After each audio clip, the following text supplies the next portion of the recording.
Bueno, pues en cuanto hagamos documentación, me refiero, empezaremos así, pero vamos a ver un poquito en limpio cómo debería quedar luego la documentación general. Y el primer documento, porque realmente vamos a hacer importantes, vamos a hacer tres, es el de análisis de requisitos. Este documento, una forma rápida de explicar de qué va, consiste en explicar línea por línea qué es lo que va a tener el proyecto, de manera que todo lo que vaya a tener el proyecto esté explicado ahí en una o en las líneas que sean, y nada que vaya a estar en el proyecto se quede fuera del análisis de requisitos. O sea, la idea de este documento es que hagamos lo que ponga aquí, y para esto hay que ser muy frío. O sea, os va a tentar muchísimo el mes que viene, después de haber hecho el análisis de requisitos y el resto de documentos, decir, joder, es que quiero cambiar de proyecto, es que esto que he puesto aquí, no sé qué. Entonces, vamos a tener que pensar bien esta primera semana qué juego vamos a hacer, y tenéis que pensar que vamos a estar 3 meses atados a ese proyecto, y que eso de que al mes de proyecto queréis cambiar es normal, os va a pasar siempre, o sea, es ley de vida. Y además, vosotros que estáis ahora empezando, lo típico es que durante el mes de desarrollo que hagáis primero, aprendáis cosas, veáis o os pongáis a programar y aprendáis alguna técnica nueva y digáis, joder, si con esa técnica puedo hacer un proyecto más gordo. Entonces, tendréis que olvidaros de eso, centraros en lo que escribamos aquí, y por mucho que luego os tiente, quedarnos con esto. Y iremos línea por línea, ahora veremos lo que hay que escribir, línea por línea, cumpliendo, marcando las casillitas de lo que está hecho y de lo que no, y eso, y así hasta que se termine el proyecto, ¿vale? Seguro que, porque esto ha pasado todos los años, que uno o dos de vosotros, cuando tenga ya toda la documentación hecha, me dice luego que quiere cambiar de proyecto. O sea, eso es asumible. Por eso, como yo esto os pongo sobre aviso, ¿vale? Que uno o dos de vosotros lo vais a hacer, intentad no ser vosotros el que lo haga, ¿vale? Sobre el análisis de requisitos, pues la idea principal es que lo que se escriba aquí, si se lo explicases a tu hermano pequeño o a un niño de 8 o 10 años, el niño se puede hacer una idea de cómo va a ser el proyecto, una idea total de cómo va a ser, solamente con la descripción textual, ¿vale? En el análisis de requisitos, como ya os digo que esto está inspirado en una metodología formal que se llama UML, pero la metodología que vamos a usar aquí no es UML en sí, es una metodología que las llaman metodologías rápidas, porque son metodologías que en lugar de chuparte la mitad del tiempo de proyecto, pues te chupan un 10%, ¿vale? Para que os hagáis una idea, voy a sacar un momento aquí lo de la calculadora de Windows. Yo siempre os suelo hacer una preguntilla, que esto ya lo hablaremos cuando tengamos el Drive montado, y os diré, ¿cuántas horas estimáis que vais a echar al proyecto, ¿vale? Y el año pasado, pues mucha gente me decía, pues yo creo que 100, yo creo que 200. Hubo alguno que me dijo, buah, Iván, si te digo la verdad, bueno, ayer estuve hablando con un chico, me dijo, si te digo la verdad, estos 3 meses he estado 6 horas al día con el proyecto. Era un chico que había entrado al máster sin saber de programación, o sea, todo lo que ha aprendido de programación ha sido en un año y poco, y la verdad es que se ha metido una panzada de currar brutal, pero es normal. O sea, cuando te metes en temas de programación, es muy normal que te pegues un par de añitos sin salir de casa haciendo cosas. Yo soy el primero que lo he hecho. Bueno, os decía, si vais a meter 200 horas, vamos a suponer que perdemos 10 horas en hacer esta documentación. Os digo lo de las 10 horas porque yo he cronometrado en presencial lo que les cuesta a los alumnos hacer un análisis de requisitos y lo que les cuesta hacer una lista de entidades y variables. Y el análisis de requisitos, de verdad que te lo puedes cascar en una hora. Y de verdad que de dejarlo bien, bien, vamos a poner 2 horas como mucho. Y la lista de entidades más de lo mismo. Entonces, vamos a suponer que en temas de documentación vamos a perder 10 horas, ¿vale? Si en lugar de tener 200 horas para desarrollar el proyecto nos quedamos con 190, yo os digo que es muchísimo mejor trabajar 190 horas sobre algo que está ordenado y especificado, que trabajar 200 horas sobre algo que no está ni documentado ni especificado, ¿vale? No hay color, o sea, no hay punto de comparación. Eh, Aunque esto no sea una metodología formal, sí que, como está inspirada en UML, yo os separo los requisitos en dos categorías. Esto no es obligatorio que lo tengáis tan cerrado, pero porque os hagáis idea de cómo trabajaba el UML, distinguía entre requisitos funcionales y no funcionales. Esto se define de muchas maneras, ya os digo que es bastante cerrado, pero aquí lo vamos a ver como que los requisitos funcionales son aquellos requisitos del juego, o aquellas cosas que va a implementar en el juego, que el jugador va a percibir y que van a afectar a la jugabilidad, mientras que los requisitos no funcionales son cosas que nos van a suponer como desarrolladores un marrón a desarrollar, pero que el jugador no va a percibir como que afecta a la jugabilidad del juego. Yo suelo poner de ejemplos de requisitos no funcionales el hecho de que vayáis a hacer el juego con una página web que lo explique, o que vayáis a hacer redes sociales del juego, o que vayáis a implementar un sistema interno de copia de seguridad que el jugador no sabe que existe, pero que se encarga de que cuando luego el jugador inicia sesión en otro dispositivo, ahí aparece. Entonces, simplemente son requisitos que si no se implementasen, el jugador que está viendo el juego y ya está, lo vería igual, pero que os van a requerir echar horas de curro. Esto, sí, vamos a poner simplemente, para que os hagáis un poco idea, de esas 190 horas que nos quedaban, bueno, cerrado la calculadora, de las 190 horas que nos quedaban, que os da por meter un requisito no funcional, como que vais a hacer una red social de Twitter, y otra de Facebook para el juego. Si hacéis eso, pensad que mantener un Twitter y un Facebook del juego os va a suponer que como mínimo una horita a la semana os metáis adentro en el Twitter y en el Facebook a decir, pues así va el desarrollo, aquí tenemos el personaje principal. Entonces, de 190 horas, en 3 meses os habéis quitado 12 de solamente gestionar las redes sociales o la página web, que si os ponéis una página web, pues lo mismo, vais a tener mínimo 10 horitas o 20 de hacer la página web. Entonces, sobre todo, vamos a empezar a estimar ya que el tiempo que tenéis es muy, muy poco y que los requisitos que queráis meter de yo quiero hacer esto y esto y esto y esto, vamos a tener que capar segurísimo cosas. Y para eso os voy a pedir los documentos para deciros, este requisito mejor aligéralo, este quítalo entero, o incluso algunos diré, mira, pues este lo puedes meter, que no lo habías puesto, pero te puede venir bien. En cuanto a los funcionales, que estos son los fáciles de hacer, yo aquí os propongo una serie de subcategorías, porque ya os digo, es un listado que numera línea por línea todo, pero si metes todo desordenado, pues luego es una locura entender el proyecto. Eh, el único lío que hay con estas plantillas que os pongo de ejemplo es que vamos a suponer que os da por hacer un videojuego tipo puzzle y a ver, un chico de la última convocatoria pues nada más y nada menos se cascó un puzzle. Entonces me diréis, a ver, yo tengo un puzzle para que quiero poner requisitos de los NPCs si no va a haber personajes por el juego, o para qué quiero poner requisitos de ítems si no va a haber ítems en el juego.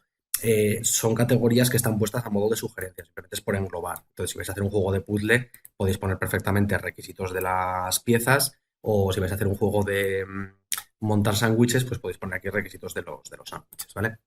En cuanto a categorías, por enumeraros un poquillo, los requisitos del jugador, una parte fundamental es que empecéis a decidir, o por lo menos a planificar ya, qué tipo de controlador vais a usar.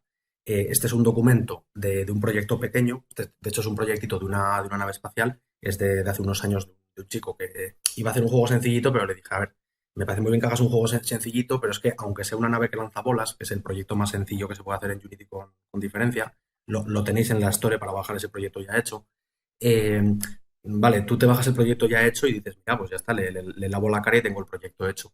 Si no documentas un poquito y pierdes lo que os digo de una hora en hacer el documento, vais a empezar a decir, pues ahora quiero meter una fase de bonus, ahora quiero meter un boss nuevo que hace no sé qué, ahora quiero meter tal cosa y no vais a acabar nunca. Entonces yo le dije, mira, como vas a estarte 40 horas con el proyecto, pierde una, haz el documentillo y sácalo.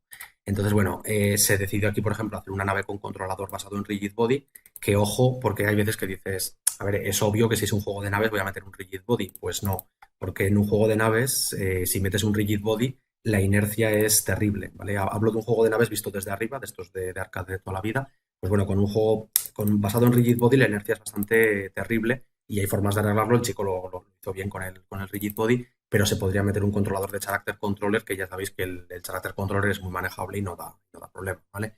De, Aquí se habla un poquito, pues bueno, de cabrón disparo, de cabrón escudo, pero bueno, todas estas cositas lo que interesa es que estén, suelo decir yo siempre, cualificadas. Cuando digo cualificadas me refiero a que esté explicado lo que va a hacer, y cuantificadas, que con cuantificadas me refiero a este tipo de cosas. Si decís que vais a hacer un juego y vais a meter zombies, no digáis eso, decid que va a haber 3 tipos de zombie y luego abajo podéis sacar una subcategoría de el zombie tipo A va a hacer esto, esto y esto, el zombie tipo B va a hacer esto, esto y esto, ¿vale? Eh, Aquí, bueno, lo de cuantificar aquí está con ítems, fijaros aquí lo que os digo, ¿vale? Si va a haber estos 5 ítems, pues así tal cual, especificados uno tras otro. Hay otros requisitos por aquí que, bueno, variaré un poco de un documento y de otro, pero aquí os habla de modos de juego. También hay un requisito que podéis poner a ver si está puesto por aquí arriba. Eso lo podríamos poner, por ejemplo, en el jugador, que el género del juego va a ser tipo shooter o que el género del juego va a ser tipo plataforma, que simplemente es un requisito que he puesto arriba del todo. Cuando lees el documento, pues sabes de qué va la cosa, ¿vale? Bueno, un poquito más hacia abajo. eh, Categorías que vais a tener siempre sí o sí son requisitos de UI y de sonido. lo que os va a pasar en vuestros proyectos es que, salvo que hagáis una cosa complicada que se pueda hacer, es que los requisitos de UI van a ser siempre en casi todos vosotros lo mismo, porque vais a tener lo de opciones, créditos, salir y jugar y poco más, ¿vale? Como mucho, pues igual tenéis luego una UI para la pausa, eh, puede que tengáis una UI para la selección de escenario, pero me refiero que no vais a tener una UI muy complicada, pero resulta que por ejemplo, vamos a buscar un momento en Google Play, uno de los últimos proyectos, que además este lo tengo por aquí en el listadito, el Pingüinos contra Ninja, este que os he comentado un montón de veces, pero bueno, fue proyecto final de los larguetes, y este proyecto a nivel de UI era una locura, no sé si lo habéis bajado, el proyecto, bueno, a ver, es lo que es un Tower Defense, pero bueno, a nivel de UI, todas estas cositas que veis aquí de nueva partida, arrastrar el número de ronda, todas estas cositas, inicialmente en el proyecto pues requerían tener un dibujito y tenían que estar especificadas en el listado de requisitos que iba a haber una UI para esto, una UI para esta otro. En este jueguecillo, por ejemplo, hay una interfaz para, bueno, un tutorial hay aquí, hay una interfaz para mercado que te deja intercambiar recursos de hielo con hierro, que son los recursos base del juego. Todos estos menús de aquí, bueno, no todos, pero muchos de ellos son desplegables. Entonces, la cantidad de dibujetes, que estoy mirando por si se ve algún interfaz un poco más complicado, que ya veo que no, la cantidad de dibujetes que se hicieron para prototipar todo esto, pues eran bastantes, ¿vale? También aquí en este jueguete, si lo habéis jugado, veréis que la cantidad de información que sale en la UI, hay casos en los que es bastante alta. Entonces, el boceto inicial de cómo pasa la interfaz principal del juego, pues es obligatorio que lo tengáis por ahí hecho. Una cosita que les comenté sobre la UI, ya que estamos hablando de los requisitos de la UI, voy a mirar un momentito el juego Clash Royale, que este es un juego que lo conoceréis todos. Y a ver, os lo quería abrir porque a ver si encuentro un momentito los menús. Bueno, me vale con esta captura mismo. Y es que una cosilla que les pasa a los del Pingüinos es que tú ves el interfaz del Pingüinos, por ejemplo, aquí ves que están los números de recurso de cada cosa, y es bastante más costoso leer esta interfaz con, fijaos, 1800 no sé cuánto, 1300.000 tal, que venir al Clash Royale, que más o menos la resolución de esta captura y de esta captura es más o menos la misma, y fijaos que aquí está todo mucho más claro, ¿vale? En Clash Royale lo que han optado, y esto es muy importante que lo tengáis en cuenta porque os lo comenté, bueno, creo que os lo comentamos a principio de curso, es que las fuentes de texto que vais a meter en las interfaces no vale con que cojáis una fuente de texto rara que os parezca muy original y la metáis, porque las fuentes de texto raras, que esta no es rara, pero es un poquito, ya peca de que empieza con cursiva y esto no debería ser así, pues bueno, el leer texto cuesta, ¿vale? Y a la gente no le gusta nada leer. Entonces, de poner una fuente que tenga cualquier cosa rara, como por ejemplo puede ser la simple cursiva, a poner una fuente de texto redondeada, súper legible, ya veis que no hay color de cómo se puede leer esto de aquí a cómo se puede leer esto de aquí, ¿vale? También el Pingüinos, no voy a abrir Unity, ¿vale? Pero bueno, el Pingüinos en todos los elementos de texto de la interfaz, en todos, fijaos que tiene un reborde negro. Esto sí, no sé si recordáis que en los componentes de UI de Unity hay un componente que se pueda asociar a los textos que se llama outline, ¿vale? Y es un componente que lo único que hace es meterle un reborde a la letra para que pues, sea del color que tú quieras. Y fijaros que el realzado que consigue el texto con el outline, aquí imagino pues, que el outline será de 2 píxeles y aquí imagino que el outline será de 1 píxel, pero fijaos cómo se nota la diferencia. Entonces, bueno, el hecho de luego cambiar la fuente, ojo porque no es tan fácil como decir, va, pues luego cambio la fuente y ya está, porque es que luego se te desmontan todos los elementos de UI. Pensad que todo esto son recuadritos, que montar esta UI, el que la montó, el chico que la montó, se pegó sus horas de trabajete, luego reemplazas todos los textos y te das cuenta pues de que los mensajes del tutorial no caben en pantalla, de que la descripción de la torre ya no entra en el sitio. Entonces ya os digo, no es una fuente que me disguste, porque la fuente, joder, la ves aquí en grande y no está mal. Lo que pasa es que, bueno, es una interfaz que es bastante más sobrecargado que este. También el lío que tiene el interfaz este es que la chica que les hizo los gráficos, porque todo este juego está hecho 100% a mano, la ilustradora, es una ilustradora que no ilustra de manera digital, es una ilustradora de bellas artes que ilustra con acuarela. Entonces, tuvieron que primero dibujar toda la historia, después escanear y después tratar un poquito con Photoshop para que todo entre.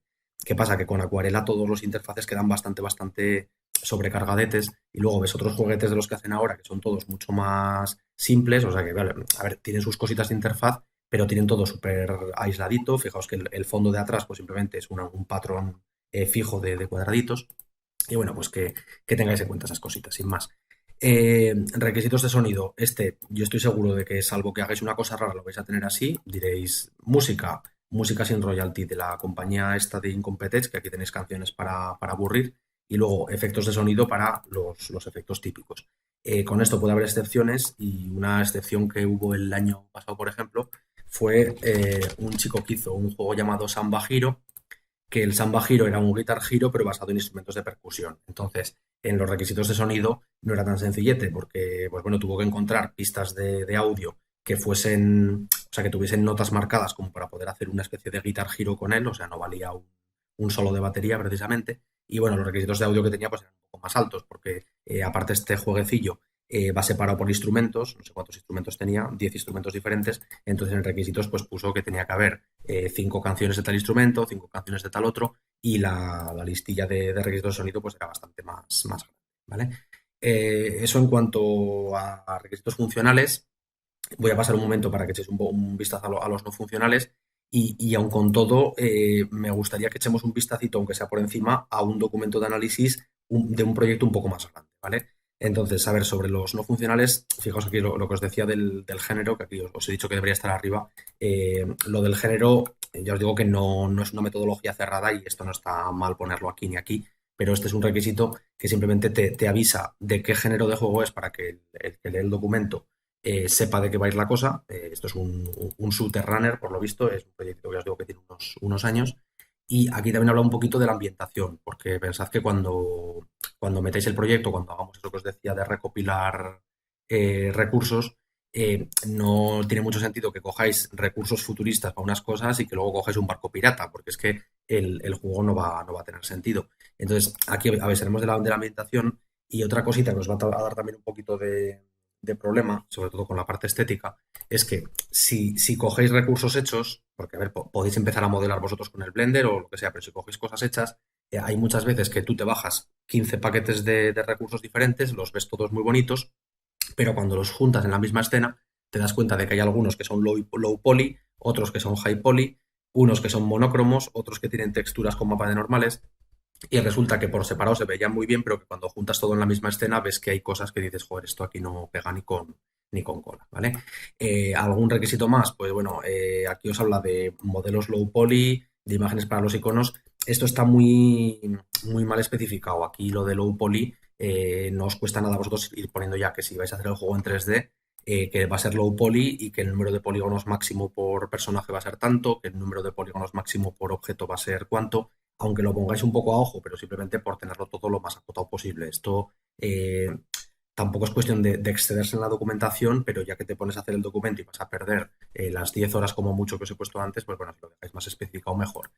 Aquí, por ejemplo, con los iconos, pues bueno, el chico este puso que vale, que iba a coger imágenes para los iconos. Aquí la idea hubiese sido poner que las imágenes de los iconos tienen una resolución máxima de 512, que las imágenes de interfaz tienen resolución máxima de tanto, etcétera, etcétera, etcétera. Luego, en cuanto a plataformas, a ver, con Unity ya veis que nos da la sensación de que todo es muy fácil, hacemos el proyecto y cuando acabamos el proyecto compilamos para PC, compilamos para navegador, compilamos para tal y para cual. Y más o menos es así. Y de hecho estuvimos hablando hace unos meses de la Cross-Platform Input, y vimos que incluso si lo planificáis bien y lo hacéis con cuidadillo, podéis programar un controlador de movimiento y fácilmente pasarlo a Android o pasarlo a joystick o pasarlo a PC. Y vale, se puede hacer, pero cada vez que pongáis una plataforma, pensad que es más curro. Entonces, está la solución simple, que esta es la que os pido que no me hagáis este año, que es hago el juego para PC y ya está. Y luego está la opción un poquito más avanzada de decir, a ver, plataformas fáciles de distribución, pues tenemos PC, ¿vale? Bueno, no por fácil de distribución, sino por fácil de compilación, que compilar para PC es instantáneo, y la máquina puede con todo, ¿vale? Pero bueno, esto no os quedéis solo aquí, meted sobre todo Android, porque Android es una plataforma que os va a costar 20 euros hacer la cuenta de desarrollador. La cuenta va a ser vitalicia, y aquí se consigue dinero fácil, mientras que en PC no es, o sea, la competencia en PC es brutal. Con un primer proyecto y con un cuarto proyecto no vais a llegar a nada, ¿vale? Otras plataformitas, voy a buscar un momento a ver si os encuentro el juego de Santi del año pasado, el Fat Hero Adventures. Este jueguecillo que Santi además no recuerdo muy bien cómo lo logró, creo que estuvo en una de las ferias de videojuegos de España, porque es que Santi ahora no recuerdo de qué ciudad es, pero bueno, debió hablar en una feria con los de hobby consolas. y los de hobby consolas, pues como les interesa también el mercado indie, le publicaron en la revista digital una entradilla sobre su juego. Pues ayer justo estuve hablando con él, le dije que me pasase la gráfica de descargas, lo tenéis en el grupete de Facebook, lo veréis que está por ahí sus gráficas, y vi que su gráfica de descargas, pues bueno, evolucionaba y de repente tenía un pico monstruoso de descargas. Le dije, ostras, ¿qué hiciste el 24 de diciembre para tener semejante pico? Y me dijo, no, no, que es que justo el 24 de diciembre fue el día que me lo publicó Hobby Consolas, ¿vale? Entonces, pues bueno, es un jueguito que ha pasado las 500 descargas, que bueno, es un juego que lleva publicado un mes, llevará como mucho, una cosa así. No es un juego que vaya a llegar a las 200.000 descargas, ni mucho menos, o sea, esto, el primer proyecto nunca pasa, pero bueno, lo hizo bien. Y como el jueguete, pues algún eurillo le va a ir sacando, y luego también que Santi quiere apostar por seguir haciendo juegos, porque bueno, el juguete este es un juego sencillito en 2D, pero bueno, es una especie de Ghost and Goblins, que me refiero que es un jueguito que tiene todo lo que tiene que tener. Tiene enemigos, tiene no sé cuántos niveles, y está bien. Y bueno, pues Santi se sacó licencia de desarrollador de iPhone, lo tiene subido en iPhone, y en iPhone más o menos la cantidad de descargas la lleva parecidilla, la lleva de este orden, ¿vale? Entonces, por cierto, Santi no especificó, creo recordar en el documento inicial, que lo fuese a meter para iPhone, pero bueno, se ha atrevido con ello. Y bueno, otra plataforma más que podéis meter es la de WebGL. Lo que pasa es que la de WebGL ya dependes de tener el juego alojado en tu página web. Desde una página web, el hecho de que la gente navegue no da mucho dinero hoy en día. O sea, hubo un tiempo en el que los anuncios de Google estaban por todas partes, y si alguien clicaba, pues te llevabas 15 céntimos. Pero es que ahora mismo lo que te rinde la publicidad de web tampoco es para tanto. Entonces, bueno, es una plataforma más que la podéis especificar, pero pensad que WebGL os requiere que tengáis el servidor, que lo subáis, que lo publiquéis. Después, cuando hacéis la compilación WebGL desde Unity, ya sabéis que os saca una página web de fondo blanco muy fea. Eso no mola, o sea, tendréis que coger y editar el PHP de la página para que salgan pues las figuritas del juego, cualquier cosa así, y más horas de trabajo para el saco, ¿vale? Eh, Sobre periféricos, pues bueno, en breve, o sea, en unas pocas semanas, vamos a empezar a hacer cosillas con realidad virtual y realidad aumentada. Entonces, pues bueno, puede que aquí eso de decir juego para PC y teclado y ratón, la idea sería que os varíe bastante este año. De hecho, con lo de la realidad virtual, eh, hay alguna, o sea, lo de buscar VR, no sé si lo habéis hecho alguna vez, pero vamos, buscando VR encuentras todas las demos o todos los juegos de realidad virtual que hay. En el mercado de Google hay juegos de VR, muchos, que pasan del millón de descargas. O sea, no por el hecho de que la gente tenga ya gafas de VR en casa, porque gafas de VR en casa de las caras, para que me entendáis, no tiene casi nadie. Pero las Cardboard estas las de cartón no, porque creedme, nunca os coges unas gafas de cartón de estas porque duran una semana. Las gafas de plástico que se puede meter el móvil dentro ha sido uno de los regalos más vendidos de Navidad. Os voy a mirar una cosilla porque, a ver, simplemente en esta Navidad tuve que comprar yo 10 cacharros de estos, y fijaros en esto de sin fecha de entrada, sin fecha de entrada, sin fecha de entrada, sin fecha de entrada, sin fecha de entrada, y es que los stocks de estas cosas están agotados. O sea, a ver, no sé cuántos han producido, pero es que ahora mismo muchísima gente tiene de estas cosas en casa y hay gente que tiene un par, ¿vale? Entonces, son jueguecillos o es un mercado de jueguecillos que no lo desestiméis, porque desarrollar para VR no es difícil. A ver, según lo que vayáis a hacer, pero me creo que tampoco es algo muy complicado. Por cierto, es muy común que veáis que en el mercado de VR de Google Play, lo que vais a ver son no juegos, sino escenas interactivas, bueno, ni siquiera escenas interactivas, sino montañas rusas en las que no interactúas de más manera que moviendo la cabeza. O sea, no tienes ni opción de disparar, ni opción de destruir cosas. Entonces, es un mercado que tiene demos y recorridos virtuales, pero juegos en sí mismos, con objetivos y con posibilidad de morir y de matar, pues bueno, sí que hay alguno. Por ejemplo, aquí tenéis esta especie de X-Racer, que en cuestión no lo he probado, pero bueno, tiene pinta de ser un jueguecillo de ir corriendo, recorriendo anillos.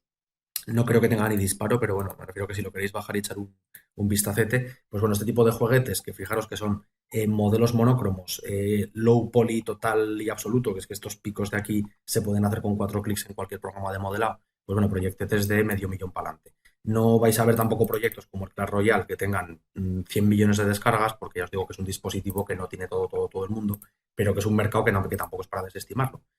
Por cierto, además, estos señores, además de tener aquí muchas instalaciones, también tienen metidos compras integradas en el juego. Entonces, pues bueno, no sé lo que sacarán de ello. Pero bueno, esto, echad un vistacillo si tenéis un ratete y veréis que hay muchas cositas curiosas, sobre todo cosas que dices, joder, es que esto con unos assets gratuitos de la Store me lo puedo cascar en un mes.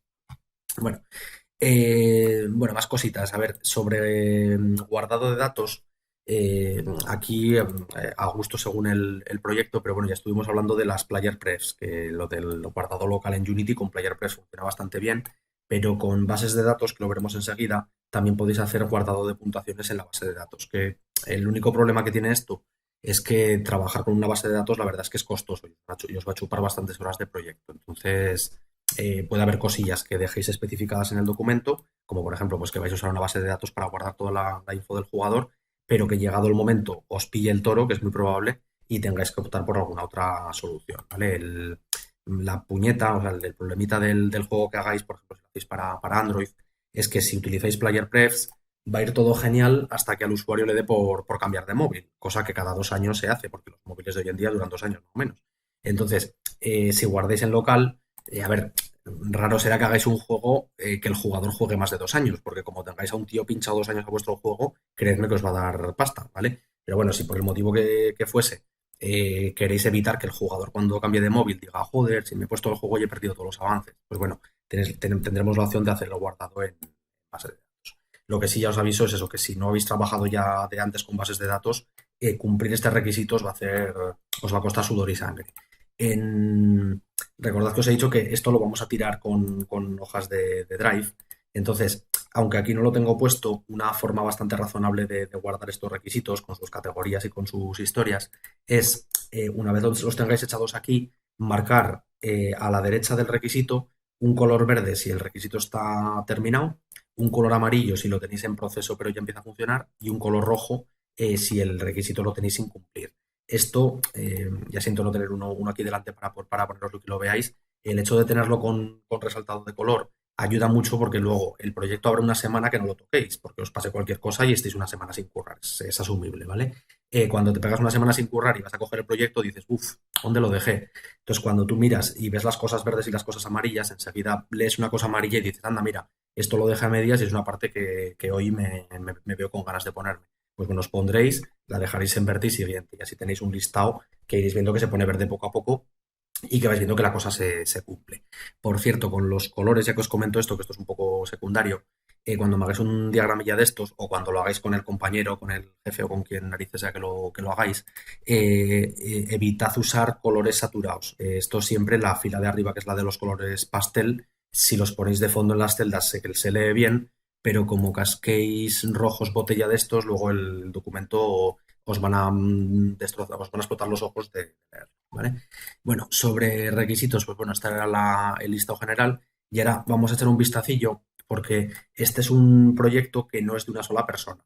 ¿Por qué os enseño esto? Pues porque el que os he puesto antes sería la longitud del listado de análisis de requisitos para un proyecto que podéis hacer vosotros solos en el plazo de 3 meses, mientras que este es un documento de proyecto para estar currando, os lo voy a decir tal cual, estaban 8 personas en este proyectito, no a jornada completa, ¿vale? Pero estaban 8 personas y sí que los requisitos, si te los lees, que estos los tenéis subidos todos en el servidor, ves que hay un montón de cosas. De todas formas, aun habiendo un montón de cosas, es un juego de tipo aventuras, está basado en Character Controller en primera persona, o sea, es una especie de, o sea, un juego en primera persona. A nivel de enemigos, por ejemplo, solamente tiene 3 enemigos diferentes. Una aventurita que nos tocó con este proyecto y con los enemigos es que, bueno, cuando estamos ahí repartiendo el bacalao, dijimos, venga, pues tú te ocupas del enemigo planta, tú te ocupas del tal y tú te ocupas del cual. Y me acuerdo que el chico que hizo el murciélago, que es un chico que se llama Miguel, que todavía trabaja conmigo, pues bueno, eran las primeras, vamos a decir, las primeras semanas que trabajaba conmigo.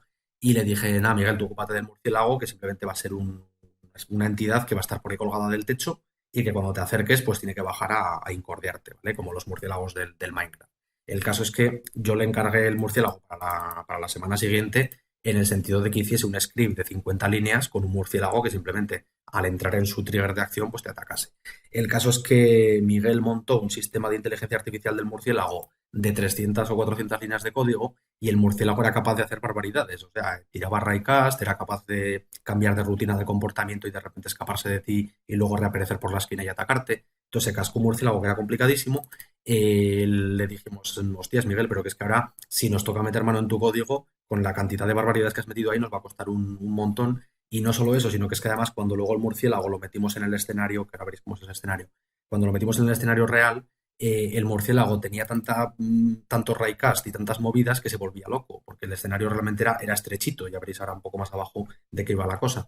Entonces, esto os lo comento porque, bueno, por un lado, no hagáis un documento tan extenso, porque si no os vais a pegar un año para hacer el proyecto. Y luego, por otro lado, que cuando se trata de cumplir requisitos, esto que os digo de ir marcando en verde y en amarillo, es muy preferible que consigáis el verde y digáis, mira, yo he dicho que iba a haber un enemigo murciélago que hace esto, esto y esto, y lo hace, y que lo de hacer luego que haga virguerías o que tenga comportamientos más complejos o inteligencia artificial mejorada, eso lo dejéis para el final, porque es que si os ponéis a perfeccionar un requisito hasta dejarlo verde oscuro, para que me entendáis, os vais a pegar 1000 horas. Esto, cada uno de estos requisitos cuesta un tiempo y las cosas se pueden hacer en 1 hora o en 100.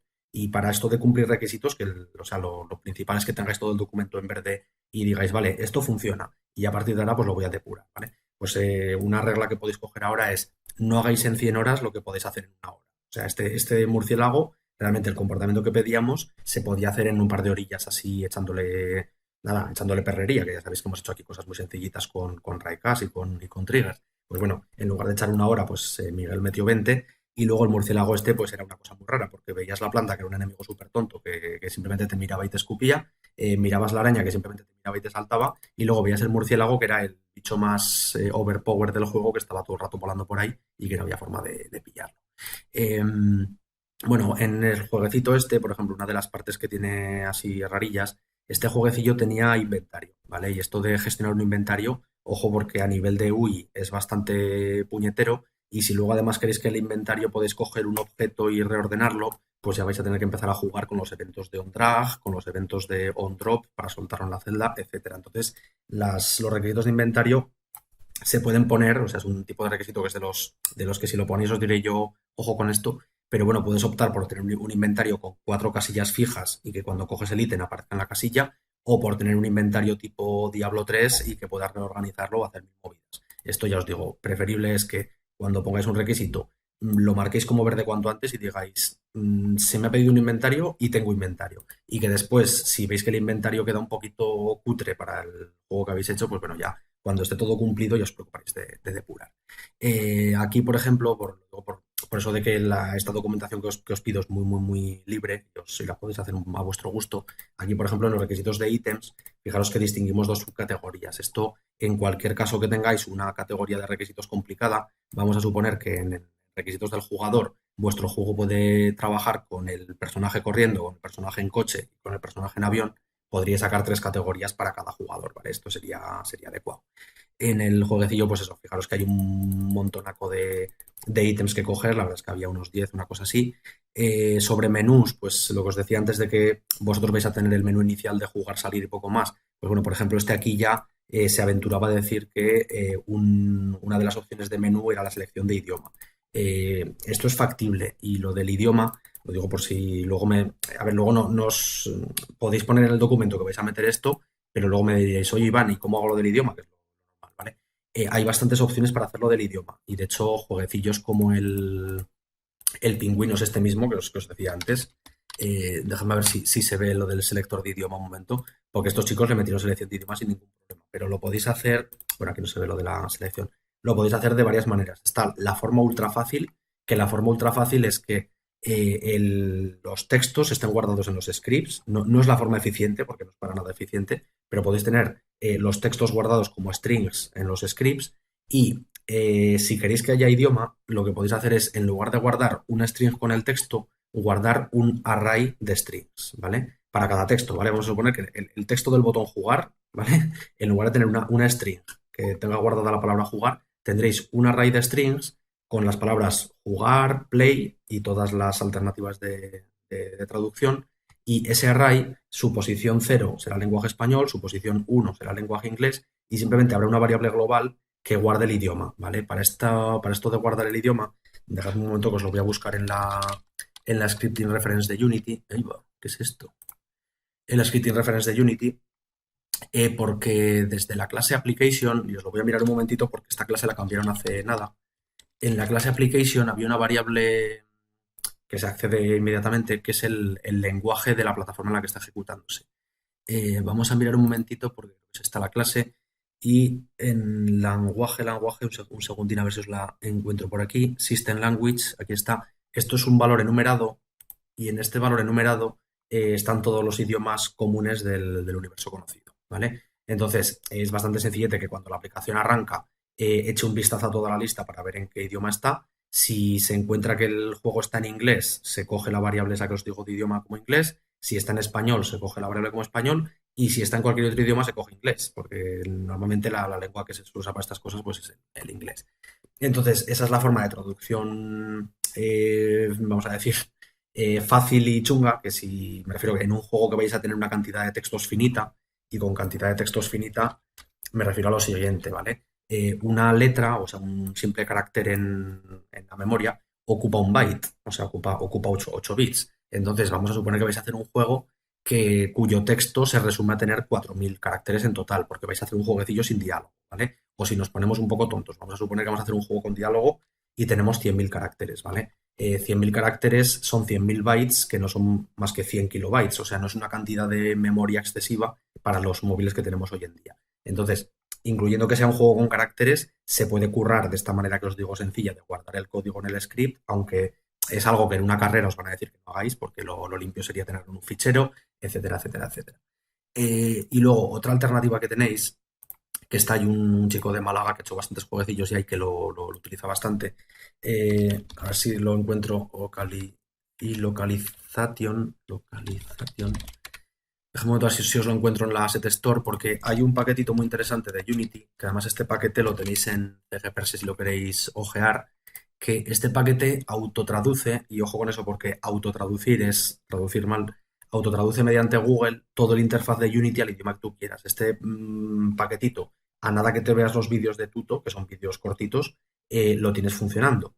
Y es un modo de traducción automática, de manera que si tú quieres meter la traducción al Swahili, incluyendo el hecho de que las letras o que la fuente de texto va a cambiar, este paquete te lo gestiona. Lo que pasa es que la traducción automática de inglés a otro idioma tira que te va, de otro idioma a inglés tira que te va, pero como traduzcáis de español a rumano, lo que os saque el texto pues va a ser un poquito, pues bueno, ya sabéis, ¿vale? Sobre las traducciones, por ejemplo, hay un jueguecillo que no sé si lo habéis jugado, que es el Clash of Kings, que es uno de los juegos estos de millones y millones de descargas. Pues bueno, este jueguito, la traducción que tiene, no sé si lo habéis jugado, pero bueno, tiene sus cosas, ¿vale? La verdad es que se nota que o está traducido por gente que no tenía idioma nativo o que han utilizado traducciones automáticas, porque la verdad es que hay veces que te pones a leer ciertas cosas y ves que en cierto interfaz está traducido de una manera y en cierto otro está traducido de otra. O sea que se nota un montón.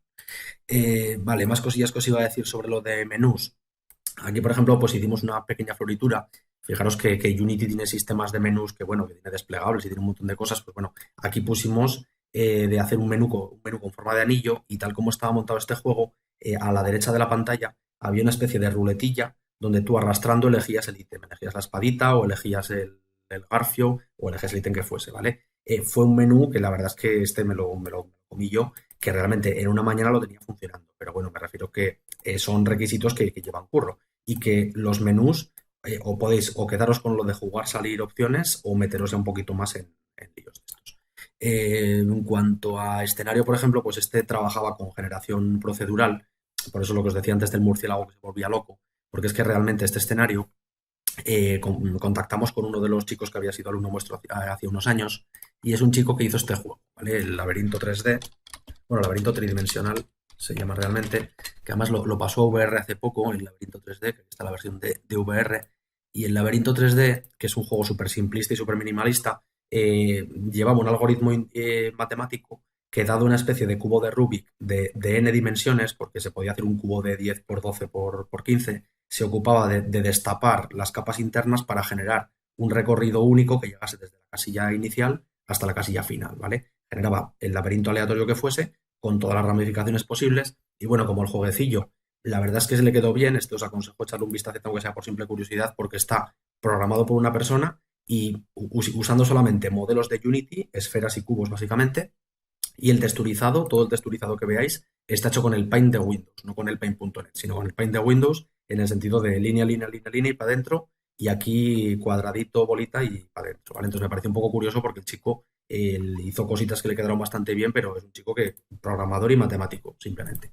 Pues bueno, como hizo el algoritmo este de generación de laberintos, el juguete este que teníamos aquí en desarrollo, dijimos en lugar de hacer una estética tan fría y tan rara, jugar con paredes de cueva y hacer un juego de exploración de cuevas, ¿vale? Entonces el jueguecillo pues era un juego de aventuras que, bueno, que tenía sus cositas.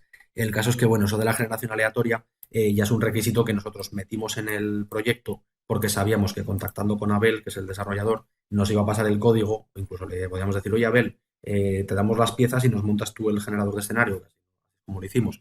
Entonces, bueno, hay requisitos que se ponen por el hecho de que simplemente te es fácil cumplirlos, ¿vale? Va a haber requisitos, como por ejemplo este que os decía del anillo, que digáis, buf, me he puesto un requisito que me va a pegar aquí sin salir de casa una semana para cumplirlo. Pero va a haber otros requisitos que por reutilización de cosas que habéis hecho ya vais a decir, buf, este requisito lo pongo y es ponerlo y verde, ¿vale? Entonces, todo requisito que sea ponerlo y marcar el verde, bienvenido sea al proyecto, mientras que todo requisito que sea ponerlo y decir, uy, qué miedo, que esto igual no lo consigo, eso es lo que no debéis meter, ¿vale? Por ejemplo, una de las cosillas que además creo que lo hablé con vosotros ayer, uno de los requisitos que yo os diré, ojo, ojo, ojo, va a ser el requisito de videojuego multijugador online en tiempo real, ¿vale?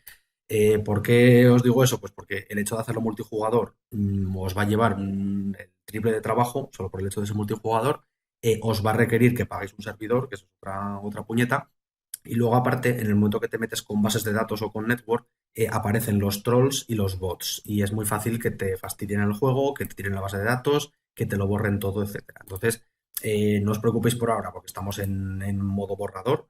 Poned las cosas y en eso, en esta semana, 2 semanas, iremos hablando de con qué nos quedamos y con qué no nos quedamos. Bueno, sobre lo demás que tenemos por aquí, sobre todo me paso a los no funcionales. Aquí sí que esto es una especificación un poquito mejor, ¿vale? Esto es lo que os decía antes de que tenéis que especificar, ya que ponemos aquí los requisitos gráficos y de rendimiento, hasta dónde os vais a meter. Aquí fijaros que en plataforma nos centramos en dos, en Android y PC, y realmente si lo hacéis todo para Android, pues está ya listo. En los periféricos, como ya estábamos moviéndonos en Android, sí que se habla aquí de control táctil. Y una cosita que os voy a pedir es que esto como ya tiene unos años, ya veis, bueno, ya vimos en su día que acceder al giroscopio o al acelerómetro del móvil era bastante sencillete, ¿vale? Y a ver, el único problema que tiene si habéis probado a hacer cosas programadas con el acelerómetro es que el acelerómetro tiembla, o sea, no consigue, no se estabiliza solo, sino que está continuamente haciendo glitches y variaciones. Entonces, el control con giroscopio es bastante desagradable. De todas maneras, nosotros pusimos esto del giroscopio, que yo os diría que antes de poner este requisito hagáis algunas pruebecillas para que veáis lo que pasa, pero es que lo pusimos porque el jueguecillo en el que se basó la estética, no, pero la generación del escenario, este jueguecito, no sé si lo pone por aquí, pero tenía, aquí pone algo del giroscopio, sí, tenía opción de manejarse con el giroscopio. Antes de que existiese la VR, simplemente en este juego, si tú girabas el móvil a la izquierda, la cámara giraba para la izquierda. Si tú mirabas con el móvil hacia arriba, la cámara giraba hacia arriba. Y el control era bastante curioso, era como estar dentro del laberinto. Entonces, como Abel ya se preocupó de montar ese tipo de controlador y ya se ocupó de por así decirlo, estabilizar los glitches del acelerómetro para evitar que la pantalla estuviese todo el rato temblando, pues bueno, vimos que era un requisito que era copiar, pegar y cumplir, por eso lo pusimos. Pero antes de poner este tipo de cosillas, probad que el giroscopio y el acelerómetro son bastante inestables. Para todo lo demás, pues bueno, aquí sí que se nos fue un poco la pinza con meter redes sociales para el proyecto, pero esto ya os digo que pensadlo bien, porque, a ver, si vais a meter este tipo de requisito, yo os diría que en lugar de hacerlo como red social del juego, lo hagáis como red social de la compañía. Porque si lo hacéis como red social del juego y el juego se os queda en 100 descargas, que voy a mirar un poquito este del laberinto, porque este es proyecto de fin de curso. Mira, este es de los pocos proyectos de fin de curso que pasan las 10.000, porque a ver, a verlos los hay, pero bueno, hay. Y más de 50.000 también ha habido. Pero me refiero que no es muy común que el primer proyecto que hagáis, y más siendo un proyecto de programar Paint y sin modelos, lleguéis a este rango de descargas. Pues bueno, me refiero que hacer una red social para el proyecto y el proyecto se te quede en 100 descargas es que has tirado tiempo en la red social totalmente, pero haced una red social de la compañía, que el juego se quede en 100 descargas y que luego hagáis uno de 1.000 y luego uno de 10.000, pues bueno, por lo menos no cae en saco roto. Entonces lo podéis poner aquí porque pensad que en el momento que vayáis a desarrollar para esta plataforma de Google Play, vais a requerir tener un nombre de desarrollador, es normal que requiráis un logo, Google Play te pide que cuál es la web del desarrollador, entonces es posible que incluso tengáis que hacer una web tarde o temprano. Entonces, bueno, tened en cuenta todas estas cositas. Y sobre análisis de requisitos, pues creo que yo os he comentado básicamente todo.